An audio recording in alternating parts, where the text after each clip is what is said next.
Namaskar to all who are watching and a very warm welcome to the Festival of Bharat. We are an online forum that seeks to create wide-reaching content on diverse topics pertaining to Bharat and in doing so serving the cause of Sanatan Dharma. We're living in times that are unique, civilizationally speaking, not just in Bharat but worldwide. We're facing challenges that haven't been witnessed hitherto. Whether it is COVID or the looming presence of the Taliban or the expansionist acts of the Chinese, the fight for survival is being fought on different fronts and the tools and weapons are different too. How does Bharat, with its feet firmly rooted in Dharma, fight back against what Rajiv Malhotra ji called way back the breaking forces of India or breaking India forces? This question set as the backdrop of our current reality. I'm delighted to have the opportunity to talk to a person who has, in his own capacity as a young lawyer, taken on the cudgels for some of the key areas of contention in this civilizational battle. An engineer turned lawyer, he's an arguing counsel before the High Court and Supreme Court of India, and if I may say so, a sort of poster boy for Indic causes in the legal world. Please join me in welcoming Sri J. Sai Deepak ji. Namaste Deepak ji, and thank you so much for being here in spite of your very hectic schedule. Namaste Mudita ji, it's a pleasure to share space with you on Festival of Bharat. Thank you. So I just wanted to know, you're on a book tour even as we speak, right? You've covered Yes. a couple of cities, and how has that been? And how are things at home, considering the COVID situation? And I hope everyone's vaccinated and everything's fine there. And I hope you're able to handle the COVID protocols while you're traveling.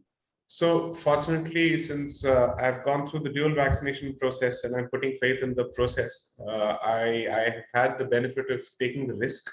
But the publisher as well as the local organizers in the 5 cities that have been so far in, so starting with Chennai, Bangalore, Pondicherry, Coimbatore and Hyderabad, they've been extremely careful about following the COVID protocols. And one of the reasons that I decided to undertake this tour, notwithstanding the fact that I didn't need this tour to promote the book, it had already achieved the status I hoped it would, is because I wanted to get a first-hand feel of the demographic that this book is reaching out to. What is it that people are making of this book? 3, is it reinforcing certain stereotypes, or is it forcing them to ask certain questions that they've never been exposed to? So these are certain things that I certainly wanted to undertake. And apart from that, of course, prior to the lockdown, I had the habit of at least delivering 2 letters a month. So this book tour gave me the opportunity to kickstart that process again. And I'm very happy to actually report that the demographic has been extremely heartwarming, because it tells me that the sense of pessimism that sometimes we operate from, staying in our own cocoon chambers, may be misplaced, and that there is more to, let's say, more to the reality that meets the eye when you actually see the action on the ground. Especially the age bracket of 15 to 25 is actively invested in the idea of Bharat. And that gives me a huge sense of confidence that the efforts of so many people, least of all mine, are not exactly being disseminated into ether, and that there is a very willing audience which is willing to consume it. Because I don't think any of our activities or pursuits are meant to be mere academic pursuits. None of us has the luxury of treating this as a mere academic pursuit or a scholarly pursuit.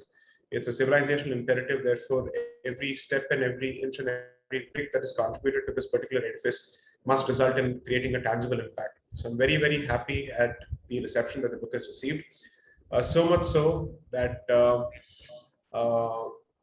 the key constituents, namely from the legal audience, from the media section and the history departments, they're coming back with fantastic feedback to say that why is it that we haven't been taught this in schools so far, and why is it that we have looked at the entire colonization experience from a secular perspective as opposed to staring the reality and history for it truly was. So I'm happy that there is a willing audience, and I'm more than confident of the fact that this is not an audience that I have created.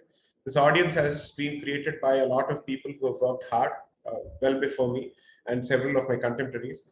So I'm more than happy to report that perhaps I'm riding the wave of the efforts of others as well. And hopefully I'm contributing a book which is worthy of their efforts as well. So let's see how it goes. Please remember to subscribe to us and switch on the notifications for this channel. For our other social media links, more content, and to support our work, please visit citti.net. Dhanyavad. Namaskar.